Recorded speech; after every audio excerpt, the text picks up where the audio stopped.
The phone rang while I was up on a bucket truck 40 feet above a parking lot in Mississauga, replacing a transformer that had been struck by lightning 2 nights before. I let it go to voicemail because that's what you do when you're a Red Seal electrician, and the job in front of you doesn't care whose name is flashing on your screen. I finished the splice, climbed down, peeled off my gloves, and called my mother back standing in the slush with my hard hat still on. My name is Avery Dunmore. I'm 31 years old. I've been in the trade for 9 years, 4 of them as a fully licensed journeyman, and for the last 18 months I've been running my own 2-person outfit, doing commercial and industrial electrical work out of a rented bay in Etobicoke. I didn't fall into this work. I chose it the way some people choose law school or medicine, deliberately, with my eyes open, because I like the idea of a job where the proof of your competence is either the lights turn on or they don't. There's no spin in electrical work. No quarterly report you can dress up. A panel is either wired to code or it's a fire waiting to happen, and I have built a career on being the kind of electrician who never lets it be the second thing. My mother answered on the second ring, which told me she'd been waiting for the callback. Avery, honey, it's Mom. I know, Mom, I've got call display. I was wiping grease off my hands with a rag while I talked, the cold biting through my coveralls now that I wasn't moving. What's up? There was a pause. I want to be honest about something. I've known my mother my whole life, and I know the difference between her regular pause, the one where she's deciding how to phrase something about my father's blood pressure, and the other pause, the rehearsed one, the one where she's already had the conversation with someone else first and is now performing her half of it for me. This was the second kind. It's about Christmas this year, she said. I felt something tighten in my chest before she'd said anything else. The way you feel a storm coming in your knees before the sky actually changes. Okay, I said carefully. What about it? Well, you know Connor's been seeing Felicity for almost a year now. I know who Felicity is, Mom. My younger brother Connor was 28, worked in commercial real estate leasing downtown, and had been dating a woman named Felicity Marsh since the previous January. I'd met her exactly once at a birthday dinner for my father, where she had spent most of the evening discussing a ski trip to Whistler, and had asked me when she found out what I did for a living, whether that meant I was like an apprentice still. I had let it go. People say dumb things when they don't know any better. I try not to hold first impressions against anyone forever. She's coming to Christmas dinner this year, my mother continued. Connor's bringing her to meet the whole family properly. He's talking about proposing in the spring, Avery. This is a big deal for him. That's great, I said, and I meant it. Connor and I have never been close in the effortless way some siblings are, but I've never wished him anything but well. If he'd found someone he wanted to spend his life with, I was happy for him, full stop. The thing is, my mother said, and here it came, here was the part she'd rehearsed, Felicity's family is they're very put together, Avery. Her father's a partner at one of those big Bay Street law firms. Her mother sits on some hospital foundation board. They have a place up at the lake and another one in Naples for the winter. Connor wants everything to go smoothly. He wants her to feel comfortable. Okay, I said again, because I genuinely did not yet understand where this was going, and some small, stubborn, hopeful part of me didn't want to understand it. He doesn't think it's a good idea for you to come this year.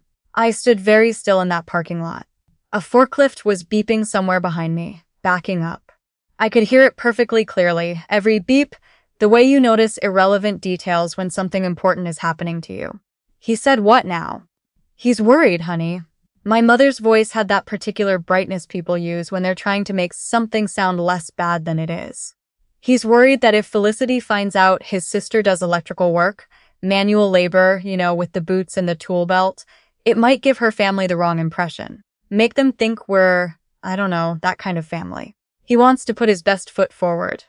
I have replayed that sentence in my head more times than I can count since that day. That kind of family. As though wiring a building so 300 people don't die in an electrical fire is something to be ashamed of in front of people who get their wealth managed by men in suits, who have never once in their lives changed a breaker. So I'm not invited to Christmas, I said. At my parents' house, where I have had Christmas dinner every single year of my entire life. It's not that you're not invited, my mother said, and I could hear her reaching for the softer words, the ones that would let her sleep at night.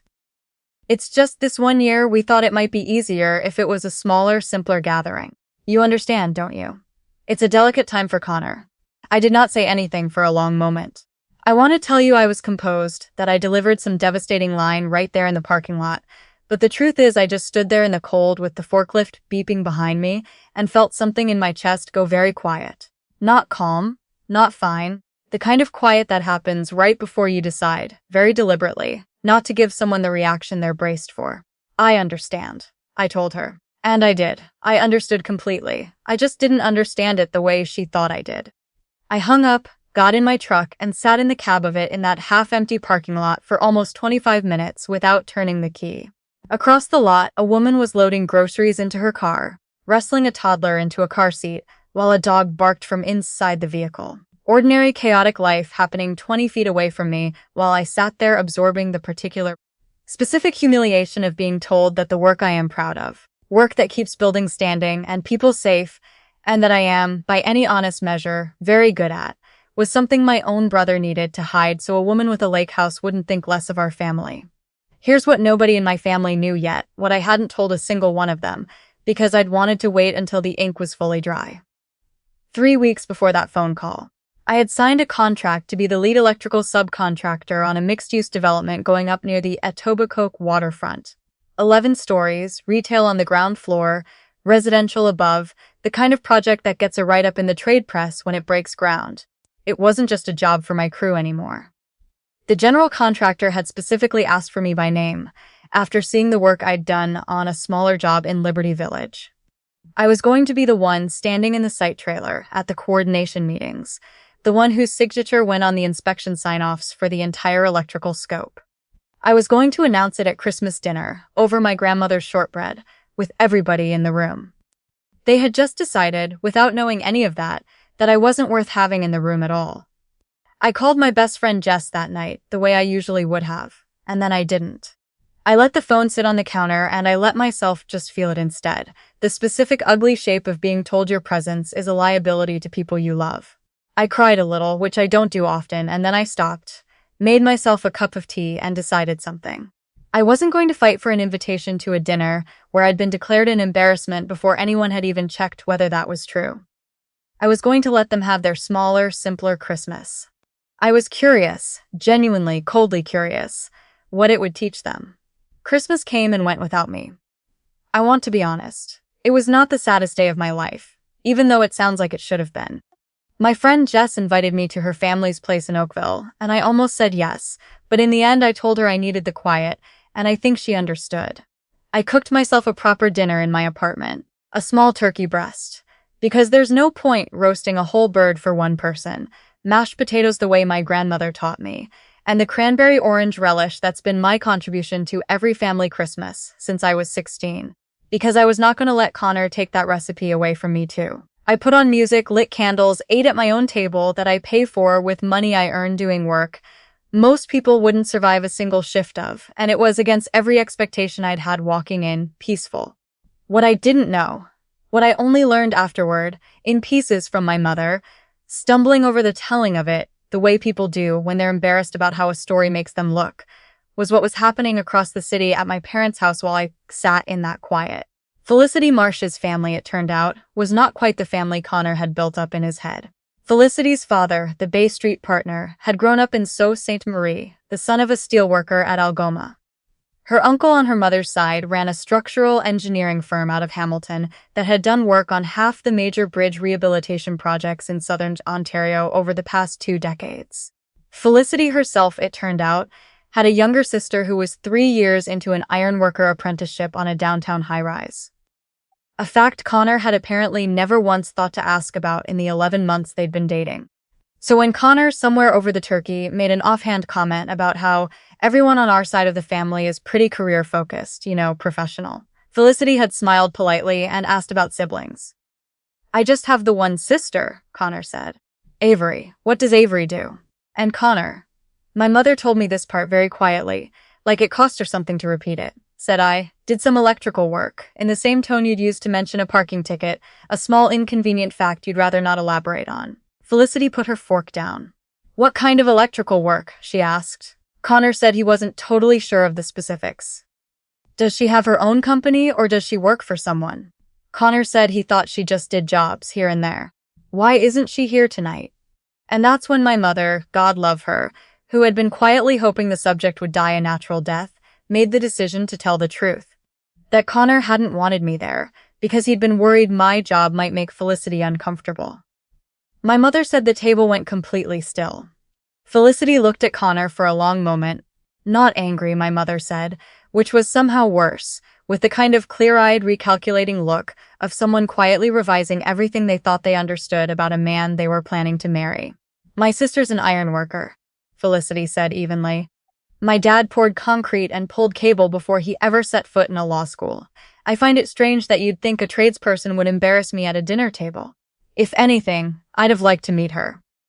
Connor tried to laugh it off, said he'd just thought, given the difference in their worlds, it might be easier, and Felicity said quite simply that she didn't think their worlds were as different as he seemed to believe, and that she'd have appreciated the chance to find that out for herself instead of having it decided for her. It didn't end the dinner, but my mother said the temperature of the room never quite recovered. 5 days later, on a Tuesday evening, there was a knock on my apartment door. I opened it to find my mother, my father, and Connor standing on the landing, the three of them lined up like they'd rehearsed the order. My mother looked like she hadn't slept properly since Christmas. My father had the expression of a man who was there because his wife had told him he was coming, whether he liked it or not. Connor looked like someone who'd spent 5 days arguing with himself in the mirror and finally lost. I let them in. I put the kettle on, because however hurt I was not raised to leave people standing in a cold hallway, even people who had recently decided I wasn't fit to be seen. My mother started talking first, the whole story tumbling out. Felicity, the dinner, what Connor had said, what Felicity had said back. Then she looked at Connor and said he had something he wanted to tell me. He stared into his coffee mug for what felt like a full minute before he spoke. I found out about the project, he said. Felicity's sister mentioned a job site near the waterfront. Said the electrical sub was apparently a woman everyone on site respected the hell out of. I didn't think anything of it until she said the company name. He finally looked up at me. It's you, isn't it? The 11-story on Lakeshore. You're running the whole electrical scope on that. I am, I said. That's a multi-million-dollar contract. 2.4, I said. It went up after the scope revision in November. Nobody said anything for a long moment, and I will tell you honestly that the silence in my kitchen at that moment was one of the most satisfying I have ever sat inside, and I do not feel a single ounce of guilt admitting that. My father cleared his throat and said he was proud of me. I thanked him and told him calmly that it would have meant a great deal more to hear that, before I'd been quietly erased from a family Christmas. My mother started crying. I got her a paper towel because that's what I had, and I let her cry, because some things have to be felt all the way through before they can actually be put right. Connor's apology, when it came, wasn't perfect. There was a bit too much explaining what he'd been thinking, a bit too much justification woven through it. I just wanted things to go well with Felicity's family. I didn't mean it the way it sounded, but underneath the clumsiness, it was real, and I let myself accept it. Not entirely for his sake. For mine. Carrying that particular kind of resentment is heavy, and between the cold and the overtime, I do enough heavy lifting already. What nobody said out loud that night, but what everybody in that kitchen understood, was this. The exact thing Connor had been ashamed of. The boots, the tool belt, the early mornings on cold sites in February, the calluses, was the exact thing that had made Felicity respect me before she'd ever met me. He'd tried to hide me away, and in doing it, he'd ended up exposing himself instead. Felicity reached out to me herself about a week after that, through Connor, asking if I wanted to grab coffee. I thought that was generous of her, considering she had no obligation to clean up a mess that wasn't hers. We met at a place near her office on a Saturday morning and ended up talking for almost 2 hours.